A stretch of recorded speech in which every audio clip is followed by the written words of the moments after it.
5장 1절부터 6절입니다. 교독해서 읽겠습니다.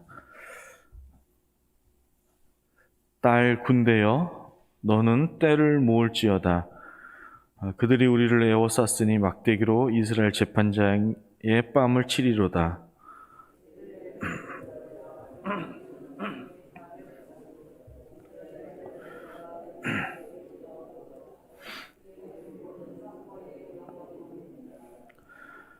그러므로 여인이 해산하기까지 그들을 붙여두시겠고 그 후에는 그의 형제 가운데에 남은 자가 이스라엘 자손에게로 돌아오리니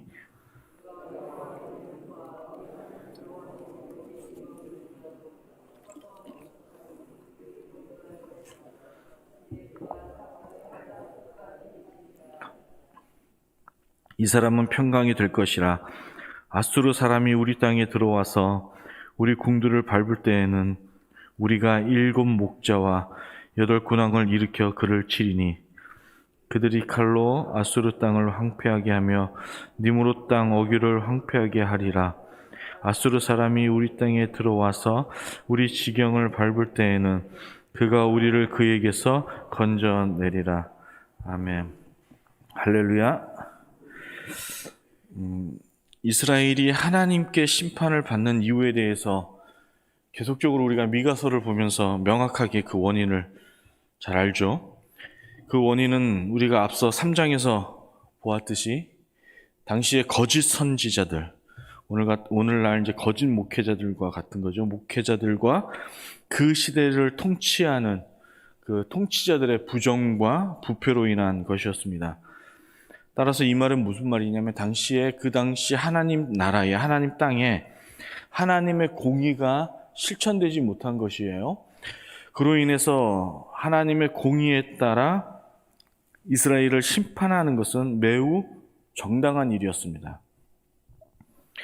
여러분, 하나님은 한치 오차도 없는 완전한 분이신 것을 우리는 믿습니다. 아멘. 하나님은 추워도 실수나 우리를 판단하는 데 있어서 부족함이 없는 완전하신 분이십니다. 지금 현재 하나님께서 성도를 이끌어가는 모습이 우리가 이해되지 못한다고 해서 하나님의 그 경영이라든지 하나님의 섭리, 하나님의 운영하심이 잘못되었거나 실수했다라고 생각해서는 안 되는 것이죠. 이게 바로 하나님에 대한 불신앙에 대한 태도인 겁니다. 비록 우리가 하나님의 생각과 하나님의 그 뜻을 잘 헤아리지 못한다고 해서 하나님이 결코 실수하시거나 잘못 우리를 운영해 나가시는 것이 아니란 말입니다. 여러분, 이 사실을 우리가 굳건히 믿을 때 하나님과의 온전한 신뢰적 관계가 이루어지는 겁니다. 반드시 하나님은 우리를 은혜의 자리로 이끌어 가시고 우리를 당신에게 있어서 매우 좋은 것으로 풍성하게 우리를 입히시고 우리를 돌보시는 목자와 같은 하나님인 것을 믿을 수 있기를 주의 이름으로 축복합니다. 여러분, 오늘 이 말씀은 우리가 또 본 오늘 5장의 이 말씀은 이스라엘의 새로운 왕에 관한 이야기를 하고 있습니다. 앞서 우리가 이제 어제 3일 예배에서 이스라엘의 심판이 정당하고 그 심판은 곧 하나님의 구원을 이야기한다고 말씀을 드렸습니다. 심판 후에 이스라엘을 다시금 회복시킨 후에 하나님은 새로운 왕을 이스라엘에 임명하는데 그 왕이 누구냐면 곧 우리의 메시아가 되시는 예수 그리스도에 관한 예언적 말씀이 바로 우리가 오늘 읽은 본문의 말씀에 기록되어 있죠. 먼저 한번 1절을 보겠습니다. 1절에 딸 군대여 라는 이런 표현을 쓰고 있습니다. 이 말은 이제 이스라엘의 여군들을 표현한 말은 절대로 아닌 것이죠. 이러한 표현들은 풍유적 표현으로서 당시의 그 이스라엘의 상황을 얼마나 어렵고 열악한 그 상황 속에 있는지를 설명하는 그 상징적 표현들인 거예요. 다시 말해 그만큼 당시의 이스라엘은 힘이 없고 볼품이 없는 군대를 가지고 있었고 또 그러한 나라였다라는 것을 표현한 것이죠. 즉 이스라엘의 현 주소를 나타낸 말로써 무기력하고 쓸모없는 이스라엘을 표현한 것이 딸 군대여라는 표현을 갖고 있는 의미가 됩니다. 그리고 2절에서 보시면 우리 성경에는 없지만은 원문에는 이게 이제 정확하게 설명하고 있는 것이 있는데 그러나라는 말이 앞에 있습니다. 2절에 우리 한글 성경에는 없지만 원문에는 앞에 그러나 이렇게 돼 있습니다. 너 베들레헴 에브라다야. 이 말은 에브라다와 베들레헴은 같은 지역을 얘기합니다.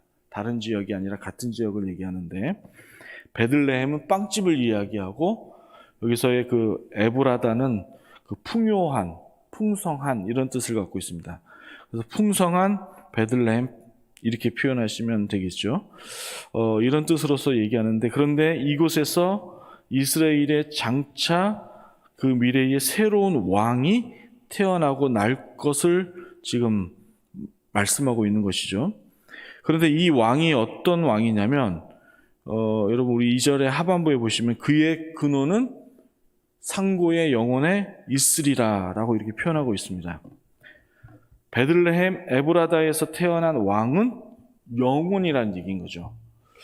여러분 우리 주님을 우리가 신앙 고백할 때 영원하신 하나님 이렇게 고백하지 않습니까?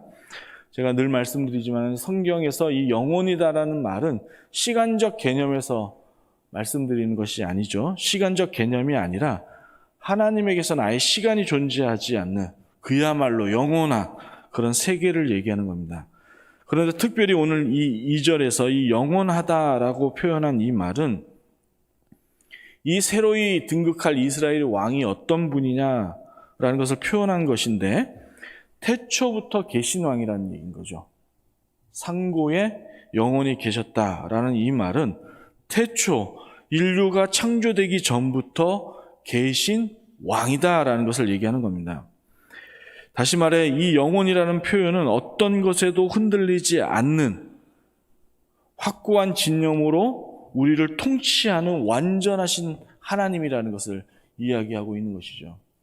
우리가 앞서 이스라엘의 심판이 하나님께 정당했던 이유는 당시에 이스라엘을 통치하는 통치자들의 부정과 부패였다고 말씀을 드렸습니다. 그래서 그들은 자신들의 주어진 상황들과 그 환경에 늘 흔들렸고 무너졌고 또 그런 물질적인 것에 있어서 늘 패배자였습니다. 그러나 앞으로 우리를 다스릴 이 왕은 여기서 영원하다는 표현은 그 어떤 상황과 환경이나 물질에 흔들리지 않고 자신의 확고한 신념과 진념 속에서 자신의 백성을 통치하는 완전한 왕이신 것을 얘기하는 거죠. 할렐루야. 우리의 하나님이 우리 예수 그리스도가 이러한 분이라는 것을 미가 선지자가 말하고 있는 겁니다. 여러분, 앞서 말씀드렸듯이 이렇게 영원하시고 또 우리에게 어떠한 상황 속에서도 흔들림 없이 통치하시는 이 왕, 이 인류의 메시아 누구겠습니까? 예수 그리스도죠.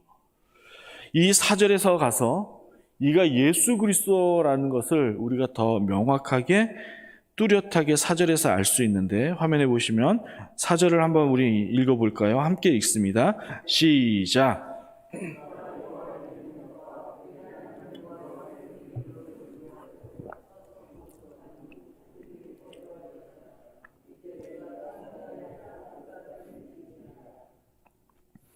이 미가 선지자의 글의 이 특징을 보면 그는 우리를 다스리는 왕이신 우리 예수님, 하나님을 어떻게 많이 표현하고 있냐면 제가 어제 3일 예배도 말씀드렸듯이 앞장에 보시면 하나님께서 심판하신 후에 당신의 백성들을 모으고 다스리고 돌아오게 한다라고 이제 말씀을 드렸죠. 이 세 가지 동사가 어디서 사용되는 동사이냐면 목자가 자신의 양을 부를 때 사용하는 동사라고 말씀을 드렸습니다. 어제라 금방 잃어버리진 않으셨죠? 네, 제가 그렇게 말씀을 드렸어요. 이런 그 미가 선지자의 표현을 보고 오늘 읽었던 4절에도 보면 서서 목축하다라고 표현하고 있지 않습니까? 그러니까 미가 선지자의 이 글의 특징을 보면 그가 이 목자, 우리 주 예수님을 목자와 같이 이렇게 비유하고 표현하고 있다는 것을 우리가 잘 알 수 있죠. 미가 선지자는 주님이 우리와 관계에 있어서 그는 목자이시고 우리는 양이라는 거예요. 이 뜻이 뭐냐면 목자는요, 자신의 양을 위해서 목숨을 던지는 자이거든요. 늘 목숨을 아까워하지 않는 존재로서 표현하는 것이 목자이지 않습니까? 다시 말해 우리 주님 역시 우리를 위해 그의 목숨조차 아끼지 않는 분이라는 거예요. 우리를 위하여 자신의 모든 것을 던지고 우리를 보호하시고 지키는 분이 누구냐? 바로 새로이 오실 왕이라는 거죠. 그러니까 이게 대조적인 표현이에요. 당시의 이스라엘의 왕은 자신들을 위해서 살았고 또 자신들을 위해서라면 언제든지 자신이 맡고 있는 이 양들을 버렸단 말인 거죠. 그런데 앞으로 우리를 다스리고 통치할 이 왕은 어떠한 경우에도 어떠한 상황에도 흔들림 없이 자신의 양들, 자신의 백성들을 보살필 뿐만 아니라 그를 위하여, 우리의 양들을 위하여 그는 자신의 목숨조차 아끼지 않는 그러한 왕인 것을 은유적으로 표현하고 있는 겁니다. 여러분, 우리가 이러한 그 왕의 모습을 보면서 이 왕이 참 우리에게 매력적이고 매혹적이다라는 것을 갖게 됩니다. 그리고 오늘 이 미가서 5장 1절부터 6절의 말씀을 보면서 이 왕이 정확하게 우리에게 어떤 왕으로서 모습을, 그림을 그려주고 있는지를 보게 되는 것이죠. 앞서 말씀드렸듯이 목자로서의 그 왕을 표현함으로 인하여 그 시대의 새로운 리더십을 우리에게 보여주는 장면이 오늘 말씀이라고 보여집니다. 여러분, 이 왕은 정말 그 시대의 왕들, 통치자들, 그 시대를 통치하는 리더십에 있어서의 전혀 새로운 모습을 보여주죠. 그 왕의 모습이 어떤 모습입니까? 첫째, 겸손의 왕이라는 거죠. 앞으로 오실 왕은 자신을 낮추고 이웃을 높이기 위하여 자신의 모든 것을 아끼지 않고 우리를 위하여 모든 것을 내어주시는 그러한 그 모델로서 제시하고 있는 겁니다. 참 오래전 얘기이긴 하지만은 참 이 기사를 보고 앞으로 그 당시에 이제 목회자가 되기로 다짐했던 저에게 낯뜨거웠던 기사 내용이기도 하고, 앞으로 제가 목사가 되면 이러지 말아야겠다라고 생각했던 그런 기사가 기독신문에 났던 적이 있습니다. 그것이 어떤 거냐면, 오래전 얘기긴 하지만은 그 목적을 이끄는 삶이라는 저자 니고레 목사님 많이 들어보셨죠? 그분이 한국에 오셔서 집회를 하신 적이 있습니다. 그런데 그분이 그 집회 가운데에 한국교회 목사님들을 향하여 아주 따끔한 소리를 이렇게 집회 가운데 하셨던 것이 기사에 나서 참으로 이목을 끌었습니다. 다름 아닌 니고레 목사님이 한국교회 목사님들을 향해서 뭐라고 얘기했냐면, 한국교회 목회자들은 청지기 사상을 많이 잃어버린 것 같다라고 이렇게 표현을 하신 겁니다. 그러면서 이어서 하시는 말씀이, 모든 목회자들이 다 그러는 건 아니겠지만은 매우 한국교회 목회자들은 탐욕적이고 이 물질관에 있어서 매우 모범적이지 못한 것 같다라는 말씀을 그 한국 목회자들이 있는 그 가운데 아주 대범하게 말씀을 하셨죠. 하기야 본인은 말씀을 뵙고 미국으로 가면 되니까 뭔 말을 못하겠습니까? 어쨌든 간에 그 니고레 목사님의 그러한 그 말씀이 그 당시 이제 목회자가 되겠다라고 준비하고 있었던 저에게 큰 도전이 되었습니다. 많은 목회자들이 탐욕적이고 물질에 있어서 한국교회 교인들에게 모범이 되지 못한다라는 것이죠. 반면에 이 글을 보고 또 오늘 읽었던 우리의 그 미가 선지자의 글을 보면서 예수님은 너무도 다르다라는 것이죠. 예수님은 자신의 피와 물까지 다 우리를 위하여 쏟아주시고 우리를 죽기까지 사랑하신 거죠. 아멘? 우리를 죽기까지 사랑하셨어요. 그러면서 나는 앞으로 목회자가 되어서 내가 맡을 성도들을 위하여 죽을 수 있을까? 정말 나의 물과 피까지 다 쏟아 정말 그렇게 예수님처럼 살 수 있을까라고 고민하고 지금까지 묵상하며 살고 있습니다. 참으로 우리에게 있어서 인간다운 삶이 무엇인가를 보여준 리더십이 예수님의 리더십인 거죠.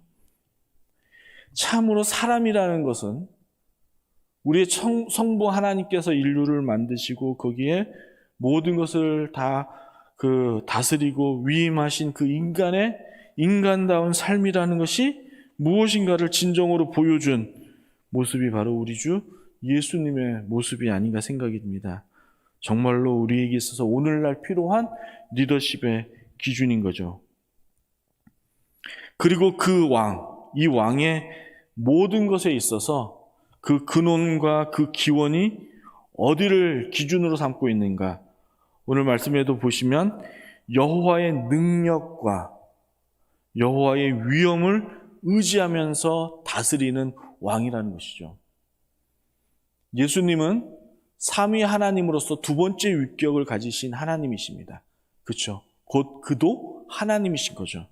그런데 그 두 번째 위격을 갖고 계시는 성자 하나님도 성부 하나님을 의지하면서 다스린다는 것이죠. 그래서 성자 하나님은 성부 하나님의 그 말씀과 그 모든 그의 명령을 자발적으로 순종하며 따랐다라는 것이죠. 곧 이 말이 우리에게 도전이 되는 말이 무엇입니까? 하물며 피조물조차도 하나님의 말씀을 따라야 된다는 것이죠. 할렐루야. 우리가 하나님의 말씀을 거역하고 하나님의 말씀을 거부하고 외면하고 어떻게 신자라고 할 수 있겠습니까? 이거는 모순인 거죠.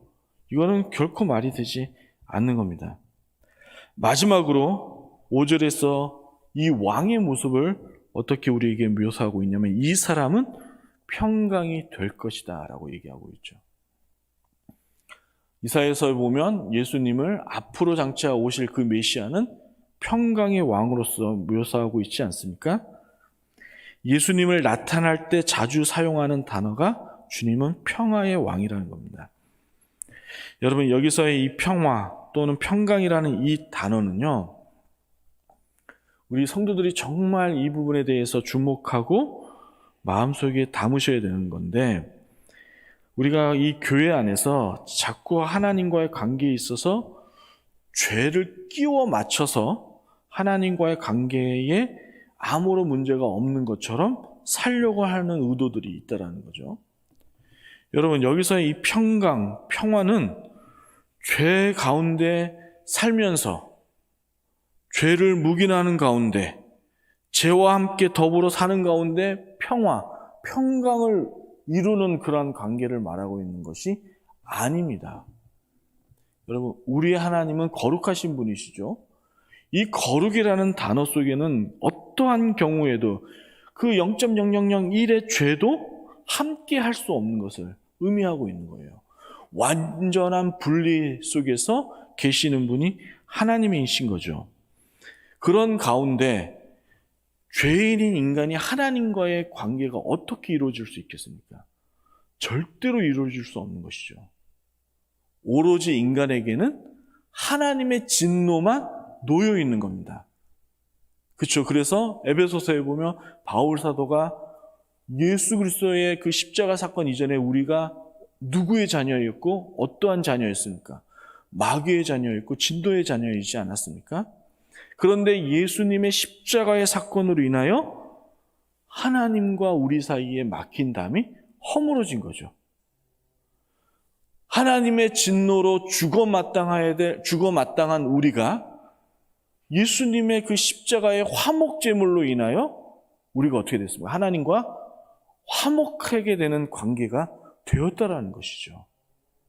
여기서의 평화는 그런 의미에서 얘기하는 겁니다. 그러므로 오늘날 우리 성도들은 하나님과의 관계에 있어서 반드시 생각하고 또 우리가 깊이 묵상해야 될 것이 무엇이냐면 죄를 들고 하나님 앞에 나가려는 어리석은 행동들을 하지 마셔야 된다는 것이죠. 반드시 하나님 앞에 예수 그리스도의 피로 말미암아 우리가 의롭게 됨을 믿고 그 의로 말미암아 우리는 더 이상 죄를 짓지 않으려는 모습 속에서 살아가야 된다는 것이죠. 이 말에 있어서 오늘 한국교회가 특별하게 저와 여러분들이 성도님들이 세상에 나가서 정말 흉악하고 파렴치한 이러한 범죄들처럼 살지는 않습니다. 대체로 그럴 경우는 없어요. 여기서의 이 말은 마태복음에 보면, 복음서에 보면 예수님께서 주로 우리의 죄에 대해서 무엇을 다루고 있냐면 마음의 상태를 다루고 있죠. 마음의 상태. 하나님을 진심으로 뜻을 다하고 마음을 다하고 힘을 다하여 사랑하지 못하는 우리의 마음의 상태. 그로 더불어 내 이웃을 내 몸과 같이 사랑하지 못하는 우리의 솔직한 그러한 상태들을 우리가 주님 앞에 내어놓을 수 있어야 됩니다. 그러므로 여러분, 이와 같은 왕을 모시는 우리의 삶은 늘 겸손해야 될 줄로 믿습니다. 또한 자족할 줄 알고 주님께서 우리를 위하여 피와 물을 다 쏟으시며 우리를 사랑해 주셨던 것처럼 우리 안에 이 교회 공동체를 정말 내 몸과 같이 사랑할 수 있어야 될 것이고, 우리의 이웃과 우리의 지체들을 정말 눈물로 기도하며 그를 위하여, 연약한 자를 위하여 우리가 함께 하나님의 나라를 우리가 걸어갈 수 있도록, 우리 목표점까지 갈 수 있도록 늘 수고하는 노력이 있어야 될 줄로 믿습니다.